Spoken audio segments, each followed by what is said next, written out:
ఈ వెంచర్లో number of plantations కూడా మనం ఇచ్చామండి, ఫ్రూట్ ప్లాంట్స్తో కాకుండా. ఇవంతా ఫ్యాన్సీ ప్లాంటేషన్ ఉంటుంది, రోడ్కి బోత్ సైడ్ ఇచ్చాము. ఈ ప్లాంట్ పేరు పైసన్ ఆల్బా అండి. ఈ షేడ్ ఎప్పటికీ ఇలానే ఉంటుంది. నెక్స్ట్ ఇది వచ్చి టెర్మిలియా వైట్ అండి. ఇది దీని ప్లాంట్ కాస్ట్ వచ్చి 15,000 రూపీస్ పెట్టుకున్నామండి ఈచ్ ప్లాంట్. ఇది దీని ఏజ్ కూడా 3 years ఉంటుంది. దీని గ్రోత్ కూడా చాలా స్లో ఉంటుంది. దీంట్లో గ్రీన్ ఉంటుంది, టెర్మిలియా గ్రీన్ అని. అది జనరల్గా ఇప్పుడు అన్ని వెంచర్స్లో మనం చూస్తున్నాము. ఈ టెర్మిలియా వైట్ అనేది ఓన్లీ కమర్షియల్ ప్రాజెక్ట్స్లోనే చూస్తాము, అంటే కమర్షియల్ మాల్స్లోనూ వీటిలో మనం పెద్ద పెద్ద హాస్పిటల్స్లోనూ చూస్తూ ఉంటాము. దీంతోపాటు మనం చాలా డిఫరెంట్ వెరైటీ ప్లాంటేషన్స్ కూడా మనం ఇచ్చామండి. ఒకసారి మీకు చూపిస్తాను. మనకి ఆ ఎల్లోయిష్లో కనబడుతుంది కదండి, ఆ ప్లాంట్ పేరు బిస్మోడియా గోల్డ్. దీన్ని పైకస్ మల్టీ హెడ్ అంటారండి.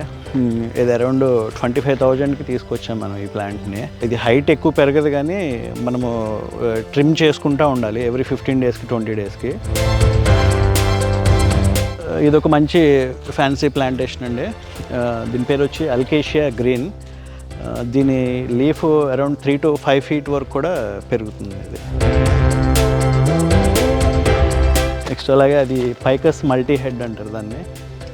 మనం ఆ బుషీస్నంతా మనం అంటే రెగ్యులర్గా దాన్ని కటింగ్ చేసుకుంటూ ఉంటే అదే లుక్లో ఉంటుంది. ఈ ప్లాంట్ వచ్చి స్టార్లైట్ ప్లాంట్. ఇది ఈ ప్లాంట్ వచ్చేసరికి మినీ పిజోనియా ప్లాంట్. ఇది నెక్స్ట్ ఈ ప్లాంట్ తీసుకుంటే సార్, ఇది ఫాక్స్ టైల్ ప్లాంట్. అలాగే ఫిష్ టైల్ కొన్ని ఇచ్చాము, రాయల్ పామ్స్ కొన్ని ఇచ్చాము.